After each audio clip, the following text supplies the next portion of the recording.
bem? Ai, meu óculos tá sujo. Oi gente, tudo bem? Eu sou a Lê Monteiro de Castro, sou doutoranda em Ciências Sociais, pesquiso mulher e política e a desigualdade que existe nesse meio. Sou também jornalista, eu trabalho com mulheres, eu faço um trabalho de consultoria de oratória para mulheres.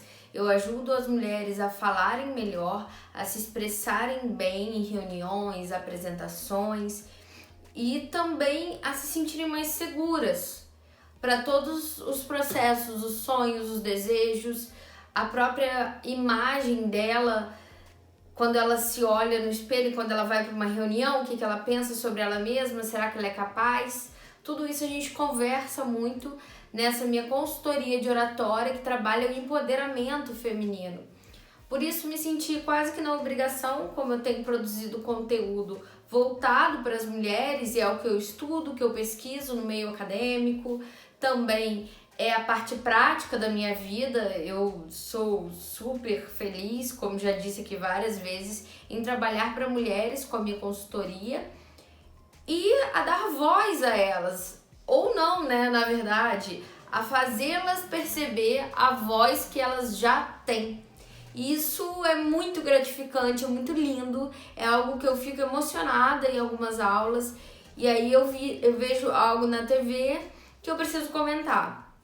O que aconteceu? Estreou recentemente, eu sempre falo de reality porque as pessoas querem falar e o reality, de uma forma ou de outra, em tempos de pandemia, ele trouxe pra gente novas realidades, novas histórias e gerou vários debates sociais que são importantes. Acho que já quebrou um pouco aquela ideia de que reality é algo de gente burra. Isso é um preconceito que não tem nada a ver. Por isso, vou comentar uma coisa que eu fiquei super triste, super chateada. O Nego do Borel, cantor, entrou na Fazenda 13, como vocês devem saber. E dentre vários participantes, tinha também uma moça que participou do Big Brother Itália, ela é brasileira. E numa conversa que aconteceu hoje é sexta-feira, o dia de gravação do vídeo, quando essa participante contou um pouco da história do Nego do Borel em relação à agressão, ele foi acusado por duas ex-namoradas. A participante, que foi do Big Brother Itália, é Daiane ou Dayana, não me lembro, ela começou a comentar uma história de um amigo dela que era gringo e que o sonho dele era vir pro Brasil e uma ex-namorada denunciou por agressão, inventou que estava sendo agredida por ele, porque ele tinha dinheiro, porque ele estava abrindo uma empresa, ele ficou sem poder ver o filho por muito tempo, perdeu o passaporte, perdeu um monte de coisa por isso. E assim, ela foi acusada de fazer um desserviço, já que tantas mulheres sofrem agressões, e o Nego do Borel não foi acusado apenas por uma, mas por mais de uma ex-namorada. Além de tudo, a gente conhece o caso da Duda Reis, do Nego do Borel. Eu até já ouvi, por entrelinhas aí, em outras conversas com fontes minhas, que eles tinham um relacionamento abusivo. Não de agressão e não de algumas coisas que ela denuncia. Outras coisas, mas que já mostravam um relacionamento abusivo, do tipo, ela se afastou dos amigos, ela ficou distante da família, ninguém na casa dela gostava desse relacionamento. Então tem vários problemas aí pra gente analisar e a fala dela é muito perigosa, muito problemática, com toda certeza. Ela comenta sobre isso e fala, tadinho, ele sofreu muito, imagina o que ele tá sofrendo. E a todo tempo elas ficam numa troca falando assim, não dá pra saber realmente o que aconteceu. Aí ela falou, mulheres que não conseguem as coisas na garra, na luta, inventam esse tipo de coisa e ganham dinheiro com isso. Ganham dinheiro fácil com isso. Muito complicado. Então, a Duda Reis entrou nos stories e falou um pouco num vídeo que ela não vai acusar a mulher de falar contra ela, falar contra a história dela, porque a mulher não conhece e porque as mulheres tendem a repetir esse padrão machista que tá na sociedade. A gente aprende a competir entre a gente, a descredibilizar a outra mulher e olhar o agressor como vítima. Isso a gente tende a fazer e é verdade. É verdade. E que é claro que existem casos de mulheres que mentem, que se aproveitam da situação e atrapalham as mulheres que realmente vivenciam isso, mas com certeza não é a maioria.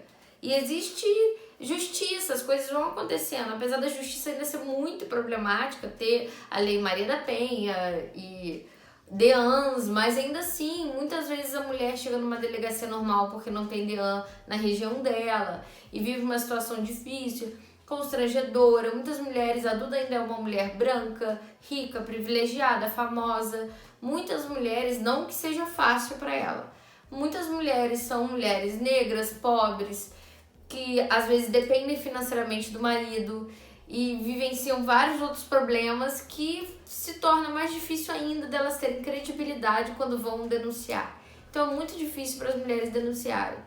Por isso eu quis pensar, assim como a Duda, que essa mulher pode estar contando uma história que realmente aconteceu, pode ser verdade, a história do amigo dela, pode até ser que seja verdade, mas para além do que é verdade e do que não é, com certeza é um desserviço, mas muitas mulheres repetem padrão sexista, repetem comentários e falas machistas, porque a gente aprende a competir. Quantas vezes você não escutou pessoas de outras gerações, mais velhas do que a gente, eu tenho 30, pessoas assim que hoje devem ter 50, 60 anos para mais, comentarem anos atrás alguma coisa do tipo, se o marido tá traindo, a culpa é da outra mulher, assim, ela é a desgraçada, tem outro termo, não quero usar. Homem é assim mesmo. Homem não pode ver um rabo de saia, ou homem não pode ver uma mulher dando em cima que vai. E não é bem assim, o seu compromisso é com o homem. Como assim? Por que você aprendeu desde o início a cruzar as pernas, a ser quietinha, a cobrir o corpo, a ter cuidado como anda quando começa a entrar na adolescência, ao seu próprio comportamento em relação aos homens? E os homens não aprendem nada de se conter de forma nenhuma, até das necessidades biológicas, assim. Se você estiver viajando com um homem, com uma mulher, você vai perceber a diferença. Se o homem precisar ir no banheiro, ele vai em qualquer lugar. E ele não espera 1 minuto. Porque a gente aprende diferente, nós somos educadas de outra forma. E não é culpa da sua mãe, da minha, é uma formação patriarcal, é uma estrutura social que se repete na nossa educação e nos nossos comentários diários. Tem mudado, tem melhorado, tem se modificado, mas ainda não é 100%. E dentro disso eu acredito que realmente é um desserviço, é triste ela ter falado isso e eu acho que a gente também não tem que bater em cima dela, porque ela está muito tempo fora do Brasil e ela pode muito bem nem conhecer a história dele, ela julgou de uma certa forma dando o benefício da dúvida a ele, mas ele é o acusado e ela não deu o benefício da dúvida pra Duda e falou, essas mulheres para ficarem famosas, para ganharem dinheiro, a Duda já tinha dinheiro e já era famosa. Ela tem o Instagram lotado, a quantidade de publicidade que ela deve fazer. Você acha que ela precisa do dinheiro? Ela precisa de aparecer, de denunciá-lo para ganhar alguma coisa? O que ela vai ganhar? Ela não era nem casada no papel com ele. Por isso, é importante a gente falar nesse tema. Eu vou trazer números, até mesmo da pandemia. Números de feminicídio. Eu achei esses números em alguns jornais e aqui tem as fontes dessas informações. Vamos lá. Em meio ao isolamento social, o Brasil contabilizou 1.350 casos de feminicídio em 2020. 1 a cada 6 horas e meia, segundo o Fórum Brasileiro de Segurança Pública. O número é 0,7% maior comparado ao total em 2019. Ao mesmo tempo, o registro em delegacias de outros crimes contra a mulher caiu no mesmo período, embora haja sinais de que a violência doméstica, na verdade, pode ter aumentado. O TJRJ, no início da pandemia, também deu que teve um aumento muito grande no estado do Rio, de violência contra a mulher. Aqui eu tô falando de feminicídio, de morte, tá? Os casos de homicídio motivado por questões de gênero subiram em 14 das 27 unidades federativas, de acordo com o relatório. Houve crescimento acentuado em Mato Grosso, 57%, Roraima, 44,6% e Pará, 38,95%. Em Rondônia, os feminicídios também saltaram de 7 ocorrências em 2019 para 14 no ano passado. Entre os estados, Mato Grosso é o que teve a maior taxa de feminicídio, com 3,6 casos por 100 mil habitantes.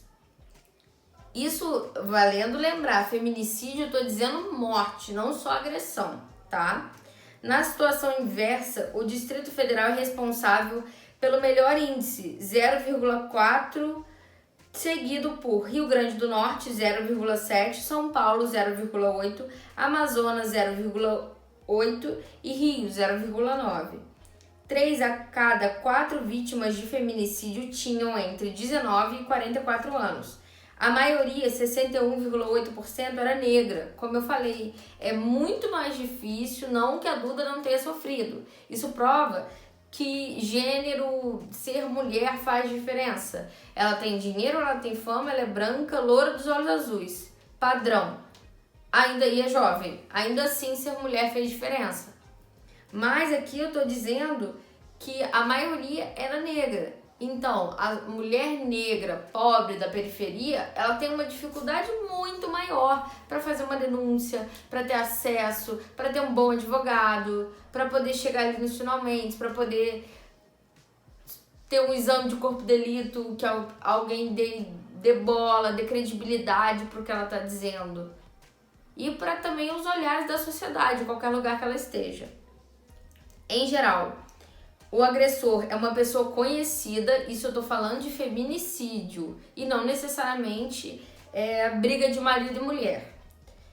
81,5% dos assassinos eram companheiros ou ex-companheiros, enquanto 8,3% das mulheres foram mortas por outros parentes.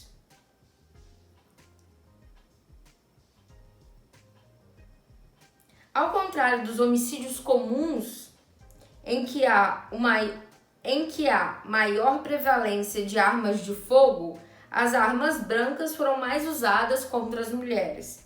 Em 55,1% das ocorrências, as mortes foram provocadas por facas, tesouras, canivetes ou instrumentos do tipo. Já os registros de lesões corporais e de estupros feitos na polícia caíram em 2020. Pelo levantamento, foram notificadas 230.160 agressões contra a mulher, 7,4% a menos em relação ao ano anterior. Mas também vale lembrar que alguns fatores, isso eu estou falando também em relação ao dado do TJRJ, que saiu há um tempo. Alguns fatores são indicados aí como possíveis fatores que complementam, que aumentam essa incidência por ser na pandemia. 1. Estarem sozinhas com seus companheiros em maior parte do tempo. 2. Uso de bebida alcoólica por conta de estar em confinamento por parte do agressor. 3. O desemprego masculino também gera esse grande problema, porque aumenta o uso da bebida alcoólica, e o homem também. Eu já li uma pesquisa de uma professora incrível, maravilhosa, Safiotti. Vou deixar o nome do livro dela aqui, é antiga, mas mostra como o desemprego também afeta a masculinidade, a virilidade masculina. E aí na pesquisa dela percebeu que isso foi considerado um fator importante quando se olha em agressão contra a mulher. Aí você vê um índice caindo, porque também muitas vezes as denúncias caíram. Porque a mulher estava dentro de casa, com medo da pandemia, com medo do companheiro, não tendo oportunidade de escapar para tentar denunciar. E com todo medo relacionado à pandemia, ao Covid, ao contágio da família, imagina, isso complica ainda mais. Por isso eu trouxe essas informações, acredito que são úteis para a gente refletir um pouco mais quando vai falar, quando vai julgar um caso que a gente não conhece, que a gente não sabe. A todo tempo elas trocam informações.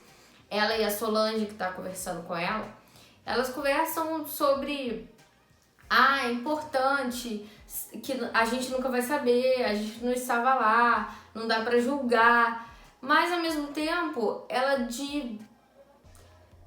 é perceptível que ela realmente se coloca mais ao lado do agressor do que do possível agressor, do acusado, do que da vítima. Esse caso ainda corre na justiça, mas é importante que a gente reflita sobre. Se você diz realmente que você não sabe nada sobre isso e por isso você não pode falar, não fale. É a melhor das dicas, mas saiba que a violência contra a mulher ela existe e fatores como classe social, raça, região, tudo isso traz diferenças nessas histórias, traz efeitos mais complicadores. Mas para além de todo esse combo, uma mulher rica, branca, como a gente viu o caso da Mari Ferrer também, pode sofrer algum tipo de agressão. Ninguém tá livre. O dinheiro e a cor da pele não livra ninguém. Mas com certeza, aqui a gente tem um dado que 61, alguma coisa por cento, acho que 4%, vou até conferir.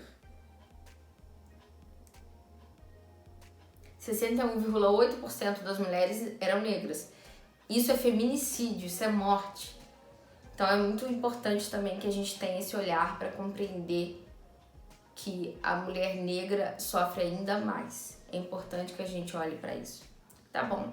Espero que vocês tenham gostado. Não é um assunto feliz, legal, bom, divertido, mas é importante ser falado. Um beijo. Tchau, tchau.